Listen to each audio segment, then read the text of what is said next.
Olá, bom dia no nome de Jesus. Mais um fim de semana juntos, não? E todas as vezes que eu me preparo para vir até você e ter a liberdade de entrar na tua casa, nesse teu lugar onde você está vendo esse vídeo e falar com você, eu peço sempre a Deus que Ele me capacite para que, ao falar aquilo que Deus falou comigo, também fale com você. Então eu espero que você hoje tenha os ouvidos abertos e os olhos bem abertos para compreender aquilo que Jesus quer falar conosco. Hoje o que Deus colocou no meu coração foi o seguinte, é que está faltando fome, está faltando sede. Você vai falar, Renato, faltando fome e faltando sede? Sim. Sabe qual é o versículo que Deus tocou no meu coração hoje para comentar com vocês? É que bem-aventurado aqueles que têm fome e sede de justiça. Quem não tem fome, quem não tem sede por justiça, alguma coisa vai acontecer com ele. É sobre isso que eu queria conversar com você. Normalmente na minha vida eu tento fazer as coisas mais precisas de acordo com a palavra de Deus. Então eu fui buscar dentro desse versículo o que significava ter fome. A fome é um sinal em que o meu corpo já está precisando de energia. E sede é um sinal que o meu corpo já está ficando desidratado. Então, sem energia e desidratado, eu perco as forças. Então, se eu tenho fome e sede de justiça, significa que eu estou buscando a justiça, não a minha, mas a justiça de Deus. Aí as pessoas dizem assim, mas Renato, não pode confundir, não pode misturar religião com justiça. Que pena. Se você é um cristão, se você é um seguidor de Jesus, se você confessa Jesus como Senhor e Salvador, você vai ficar um pouquinho assustado com o que Jesus diz. Jesus diz assim para mim e para você hoje. Primeiro, muito bem, Deus abençoe, é aquilo que eu quero, que os homens e as mulheres tenham fome e sede de justiça. Mas ao mesmo tempo, Jesus diz assim, se a nossa justiça não for maior que a justiça dos responsáveis em trazer a justiça no mundo, ou seja, os legisladores, os juízes e os administradores das nossas vidas, se nós não excedermos a justiça dessas pessoas, se não excedermos, se não tivermos mais justiça do que um juiz, mais justiça do que aquele que faz a lei, mais justiça do que aquele que cumpre a lei, sabe o que diz Jesus? Nós não entraremos no reino dos céus. Muitas pessoas dizem e que querem cumprir rituais religiosos, mas esquece que se você não for justo, se você fizer a sua justiça, não segundo a justiça de Deus, seguir, não tiver sede por justiça, não clamar por justiça, não lutar pela justiça, você e eu não entraremos no reino dos céus. Palavra de Jesus. E o pior é isso, que quando você não tem fome e sede de justiça, você se cala diante da injustiça.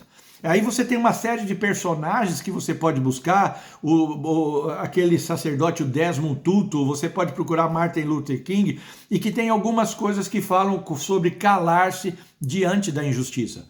Quando você se calar-se diante da justiça, não significa que você tem paz, que você é uma pessoa de paz. Não, significa que quem cala-se diante da injustiça é uma pessoa omissa. Outra coisa que a gente pode buscar é que quem cala-se diante da injustiça é deixar com que mais injustiça aconteça. Quando eu me calo diante da injustiça, eu vou ficar sempre do lado daquele opressor, daquele que está cometendo a injustiça. E o pior é, como dizem, que você já sabe, que o mais preocupante é quando o homem bom fica quieto e o grito dos maus soam mais altos. Ou seja, quando você fica quieto e não grita diante da injustiça, é muito preocupante. E o pior, se você não se cala diante da injustiça, você se faz tão culpado quanto aquele que cometeu a injustiça. E Deus fala assim, você tem que ter fome e sede de justiça. Eu e você como cristãos temos que clamar por justiça. Por quê? Olha só, a ira de Deus vai ser revelada sobre todas as pessoas que mudam a verdade em injustiça. Ou seja, Jesus vai castigar todas essas pessoas que estão pondo em prática, ao invés da verdade, a injustiça. É muito sério isso. Ou seja, Jesus fala na palavra dele, não se envolva com falsas acusações, não condene o inocente. Não condene o inocente, não condene o justo. Mas toda vez que você fala e não se cala diante da injustiça, vai haver um problema de relacionamento. Aqui na minha casa, eu e a Lucy, não que briguemos, mas às vezes ela não gosta desse meu jeito tão veemente, tão forte como eu falo contra a injustiça. Por quê? A Bíblia diz que sempre vai haver um problema de relacionamento entre as pessoas que estão cometendo a injustiça e quem está defendendo a justiça.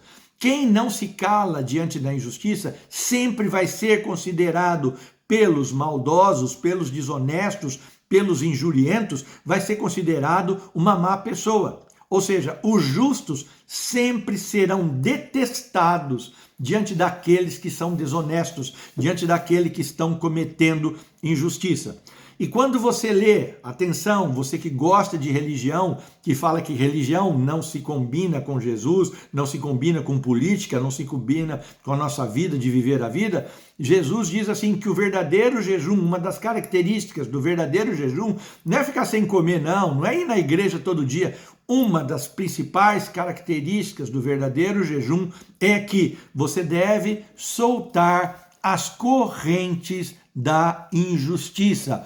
Ou seja, muitos de nós ficamos segurando a injustiça nas nossas mãos. Sabe por quê? Porque nós queremos não julgar pela reta justiça de Deus, mas nós queremos julgar pela nossa justiça. E toda vez que eu não me calo e eu reajo à injustiça, a Lucy me diz, Renato, calma, porque talvez as pessoas não vão te entender. Realmente, a Lucy tem razão, assim como a Bíblia. Elas nunca vão me entender. Todas as pessoas que estão cometendo injustiça, quando são levadas à luz, quando são levadas à posição de confronto para suas posições, elas não gostam de vir para a luz, porque a luz faz clara todas as obras da injustiça.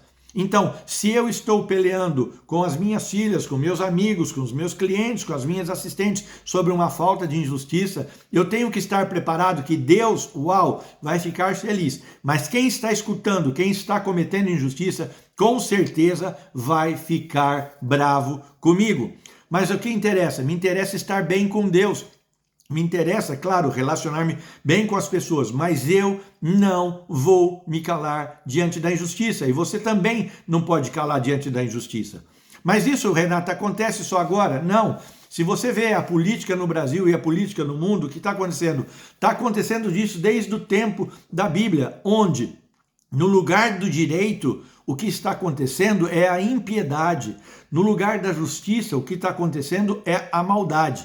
A Bíblia diz que no lugar onde devia ser o lugar de direito, passou a ser lugar de se preparar o mal, lugar de buscar o mal. Ou seja, no lugar de justiça, ao invés de trazer a justiça, passou a ser chamado trono de destruição. Então o que acontece?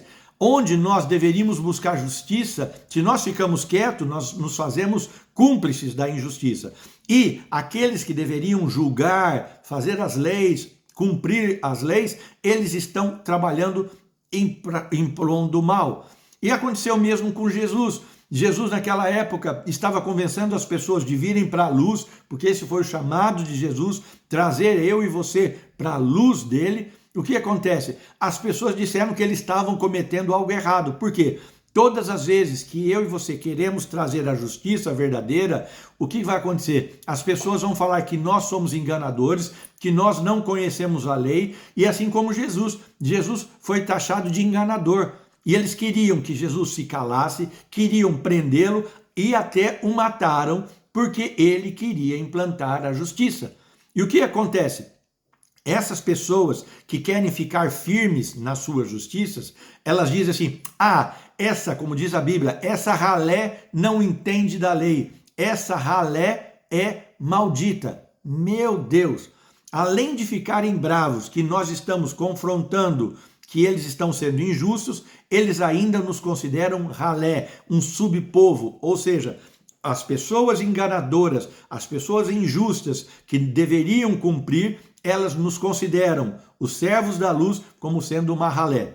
Até que então, naquela época de Jesus, um homem chamado Nicodemos, que era também um homem da do poder de leis, do poder executivo, ele fez uma pergunta para todos aqueles que estavam condenando Jesus, chamando Jesus de enganador, querendo prendê-lo, matá-lo, calá-lo. Ele disse assim: a nossa lei condena alguém sem primeiro ouvi-lo para saber o que está fazendo? Vou repetir: a nossa lei condena alguém sem primeiro ouvi-lo? O que está acontecendo no Brasil? O que está acontecendo no mundo? Nossas pessoas estão condenando uns aos outros. Nas nossas próprias relações de amizade, nós primeiros condenamos sem antes ouvir.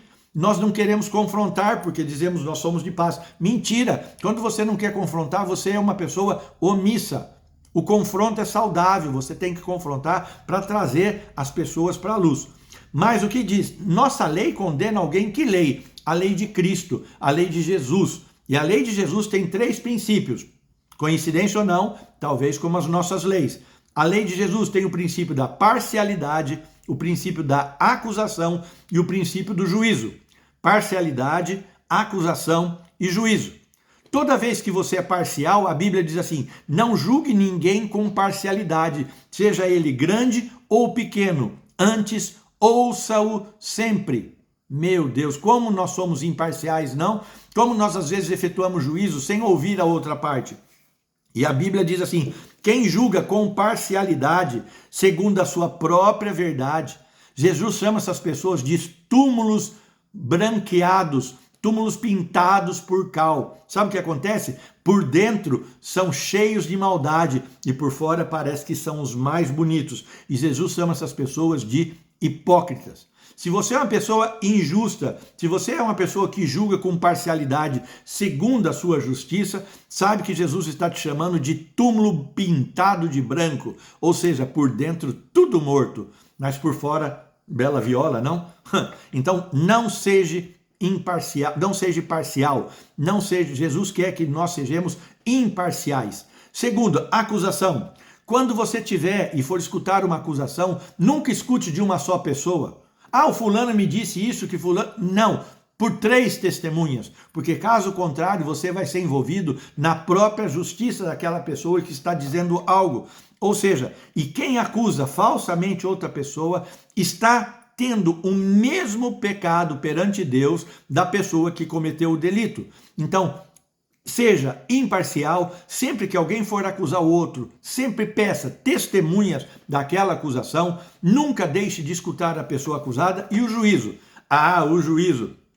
Sabe o que acontece com o juízo? Quando você é subornado, quando você tem uma pitadinha de raiva com outra pessoa e alguém vem fazer um comentário sobre ela, ou quando alguém já também está naquela posição de, sabe, daquela pessoa cobra criada esperando, o que vai acontecer? Você recebe subornos, porque às vezes você quer fazer com que a sua verdade seja verdadeira. E a Bíblia diz que o suborno da maldade cega a pessoa.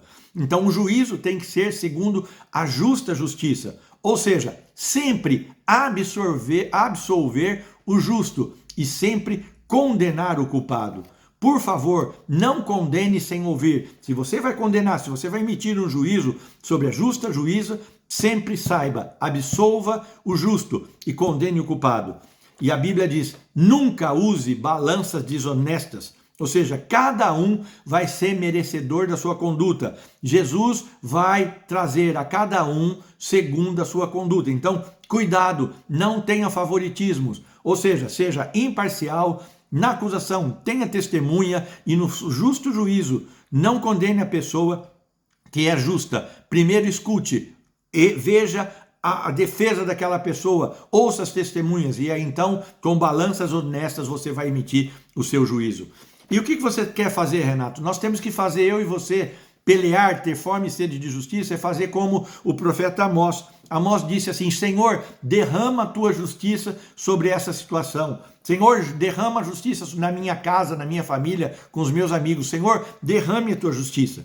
E quando você é uma pessoa que tem fome e sede de justiça, quando você anda corretamente, quando você fala o reto, quando você recusa o lucro injusto, quando você não aceita o suborno, quando você tapa os ouvidos para aquilo que é mal e quando você não olha para a maldade, o que vai acontecer? Jesus vai ser o nosso refúgio. Todo dia eu digo, Jesus é o nosso refúgio. Ele vai ser o refúgio daqueles que são justos, dos imparciais, dos injustos, daqueles que não têm fome nem sede por justiça. Jesus não será o refúgio. E ele diz, novamente, se você não for justo, mais do que os juízes, mais do que os legisladores, mais do que os cumpridores da lei, exceder a justiça dessas pessoas, você não vai entrar no reino de Deus. E ele continua, Jesus lá em Apocalipse diz assim, você é injusto? Quer continuar injusto? Continue. Você é imundo? Continue imundo. Mas se você está justo, continue justo. Cada um busque a sua santidade, porque diz o Senhor, em breve eu venho e vou dar a cada um o regalo, o presente, segundo aquilo que ele fez. Então, quando você entende isso, que Jesus vai vir e vai trazer o regalo para nós, as coisas mudam. Eu espero que Deus te abençoe, que Deus seja o teu refúgio, mas antes de tudo, que você seja uma pessoa que mesmo como a minha mulher, às vezes me critica por eu ser um pouco mais bravo. Tenha paciência no falar, é isso que ela quer que eu tenha. Mas nunca se cale diante da injustiça, porque o Senhor busca homens e mulheres que têm sede e fome de justiça. Deus te abençoe no nome de Jesus. Cuidado com os falsos juízos, cuidado com a parcialidade, cuidado com as acusações sem testemunhas, porque, caso contrário, isso não nos levará aos céus. Que Deus possa abrir os seus olhos e os seus ouvidos. Deus te abençoe no nome de Jesus. Se gostou, dá um like na mensagem, mas passa para frente. Tem muita gente precisando aprender que Jesus está na política, Jesus está preocupado com o nosso dia a dia. Deus te abençoe.